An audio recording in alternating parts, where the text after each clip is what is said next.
Dans cette vidéo, vous m'avez envoyé vos illustrations et le but, ça va être de les animer. Est-ce que je vais y arriver? Combien de temps ça va me prendre? Est-ce que je vais abandonner? C'est ce qu'on va voir aujourd'hui et ça s'appelle le motion design. Alors, installe-toi confortablement et c'est parti.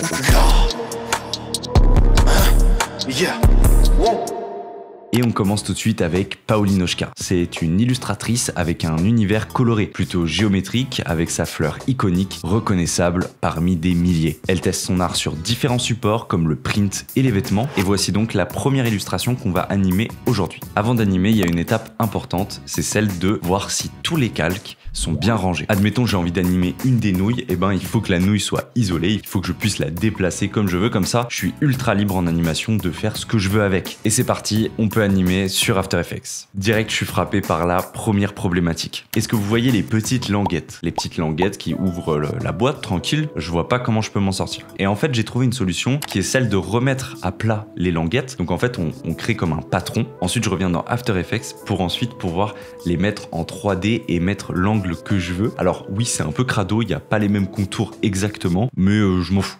Enfin voilà, voilà, je suis transparent avec vous, je m'en tape. Donc ça y est, j'anime les languettes, je les fais s'ouvrir puis rebondir. Alors pour le rebond, j'utilise Duik. Duik, c'est un script qui est gratuit. Vous devez l'ajouter à votre After Effects. C'est un ordre. Il y a un effet rebond, un effet de tremblement. On peut aussi faire du rigging. C'est un script qu'il faut avoir, c'est obligatoire. Le résultat me convient plutôt pas mal. Quelque chose qui fait beaucoup la différence en animation, c'est de décaler ces images de quelques images, justement. On est dans un truc beaucoup plus réaliste et organique. Les trucs ne s'ouvrent pas exactement en même temps. Maintenant, ma boîte, j'ai envie qu'elle tremble avant qu'elle explose pour faire comprendre que voilà, ça contient quelque chose de massif. Donc, je vais utiliser l'effet wiggle qui est dans Duik. Un wiggle sur la rotation puis sur la position, ce qui fait qu'en fait, ça va bouger de manière aléatoire avec une amplitude et une fréquence que je définis moi-même. Je dirais que le mot d'ordre de cette vidéo, c'est position, échelle, rotation. Vraiment, avec ces trois paramètres-là, tu peux faire absolument tout ce que tu veux. Ça y est, c'est le moment de s'attaquer aux petites nouilles qui dépassent. Donc là, l'idée, je pense que c'était de faire bien comprendre qu'elles pendent de la boîte, donc de mettre le point d'ancrage bien au bout de la nouille, tout en haut, pour que quand j'anime la rotation,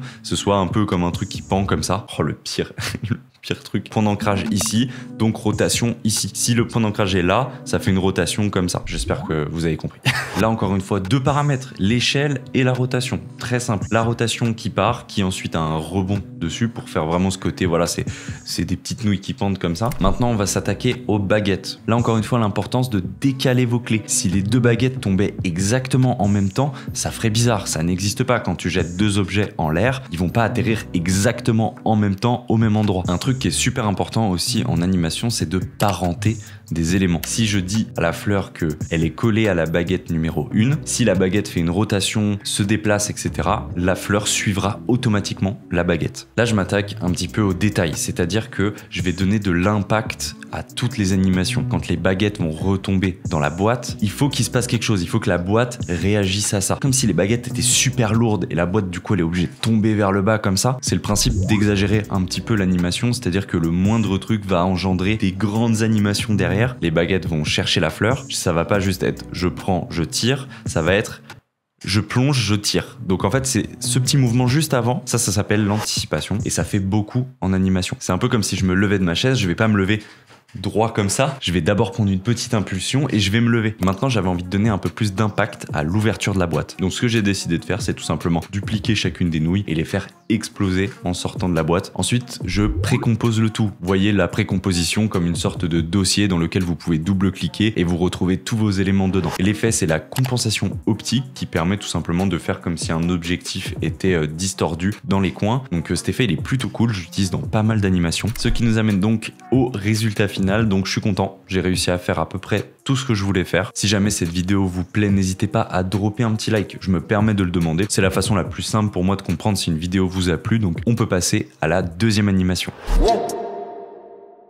On continue avec Nipples Paradise. On y retrouve un univers coloré à base d'aplats de couleurs, de grains, mais surtout avec la particularité d'y cacher un téton à chaque illustration. À vous de les trouver. Si à tout hasard vous cherchez une coque de téléphone, je pense que vous avez toqué à la bonne porte. Et voici donc la deuxième illustration qu'on va animer aujourd'hui. Déjà, comme d'habitude, petit tour sur Photoshop pour voir si tout a été bien rangé. D'ailleurs, c'est très important de toujours partir d'une idée. Je regarde l'illustration et j'essaie déjà de bien imaginer les animations parce que sinon, pour séparer tes calques, tu sais pas trop ce que tu vas avoir besoin ou pas. Donc le premier taf, ça a été le mouvement de la passoire. Et je vais pas me faire chier à poser plein de clés justement pour que ça se répète. Je vais utiliser un script. Et en fait, un script super simple, hein. C'est un preset de After dans lequel tu peux juste dire fais boucler les 3 dernières keyframes. Donc là, j'ai posé 3 keyframes, je pose le script et ça boucle jusqu'à la fin de mon animation. Pour l'eau, j'utilise un effet qui s'appelle Wave Warp. J'ai l'habitude d'avoir mon After en anglais. Trop relou. Parce que quand je cherche des tutos, c'est principalement en anglais. Mais sachez qu'il y a un site officiel qui répertorie tous les effets anglais en français. Donc vous n'allez pas être perdu, ne vous inquiétez pas, je vous mets ça dans la description. Donc l'effet Wave Warp, il est très simple. Comme une courbe sinusoïdale, ça permet tout simplement de faire une animation comme ça. Donc là, on a animé les contours de l'eau. Donc on comprend que c'est un fluide, on comprend que c'est de l'eau, mais comment est-ce qu'on va faire comprendre que l'eau tombe et qu'elle va dans la passoire? C'est là où en fait on va utiliser ces petits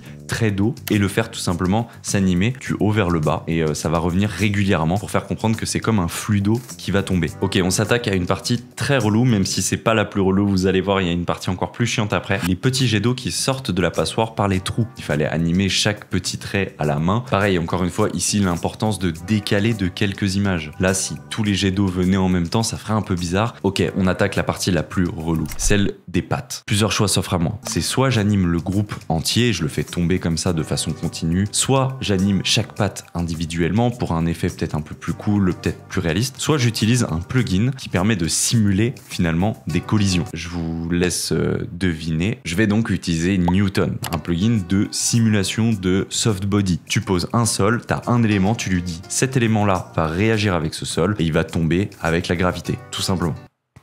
Je vais vraiment te simuler la gravité.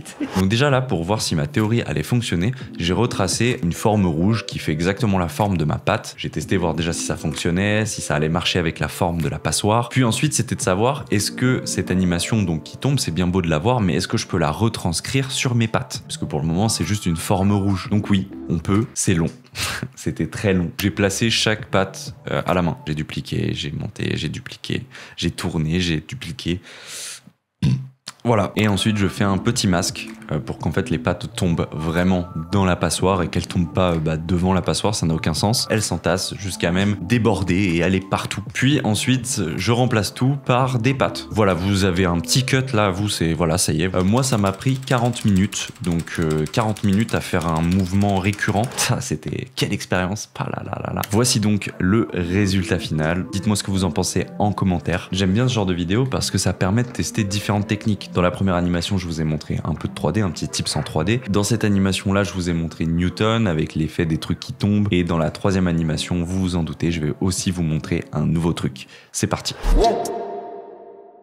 On termine avec Inès Jbili. Ici, on retrouve du graphisme, de l'illustration et j'ai l'impression pas mal d'exploration sur différents supports. Il y a même un jeu de narration, je vous laisserai aller essayer, c'est plutôt cool. Et voici la dernière illustration qu'on va animer aujourd'hui. Comme vous avez pu voir, jusqu'à présent, il n'y a pas eu de personnage. Tout ce qui est animation de personnage, rig, tout ça, loin de moi cette idée. Comme d'habitude, petit tour cette fois-ci sur Illustrator. On vérifie bien que tout est bien séparé. J'insiste là-dessus, hein. Renommez vos calques, ça vous facilitera la vie de fou. Là, l'idée elle est plutôt simple, c'est le curseur qui va rentrer dans le champ et qui va cliquer et faire apparaître les choses au fur et à mesure. Je commence avec l'ordi qui tombe. Et là, il se passe déjà beaucoup de choses, même si on dirait pas. Il y a ce qu'on appelle le squash and stretch. C'est beaucoup utilisé dans les Disney, dans l'animation cartoon, etc. Quand quelque chose prend de la vitesse, ça s'étire. Puis très vite, il va rebondir. Cette fois-ci, j'utilise le script Motion 2. Il a un effet qu'on appelle Jump. Super simple. Tu sélectionnes une clé, tu cliques sur Jump et ça va simuler un rebond. Tu peux même paramétrer la gravité, à quel point ça rebondit, etc. C'est trop bien fait. Ensuite, j'applique la même chose sur les petites touches d'ordinateur. Et là, pareil, très important de décaler les images. J'insiste, mais ça fait tout. Si les 3 touches tombaient en même temps, ça tombait comme un bloc, alors que là, elles tombent à quelques intervalles de différence et ça fait vraiment un effet stylé. Ensuite, j'ajoute un effet écho. Moi, je suis très fan de cet effet. Genre, regardez ce que ça fait sur le livre qui tombe. Je trouve ça complètement ouf que ça, ce soit juste un simple effet. On reste dans une utilisation très classique de position, rotation, échelle, les 3 règles d'or. Donc là, on s'attaque au rire de la bouche, finalement super simple, un simple wiggle sur l'axe Y, donc un wiggle qui va faire un rire maléfique de méchant dans les dessins animés. Puis ensuite vient le moment où je vais aspirer la totalité de la scène. Donc je suis allé sur Illustrator, j'ai redesigné une petite bouche qui aspire. Puis ensuite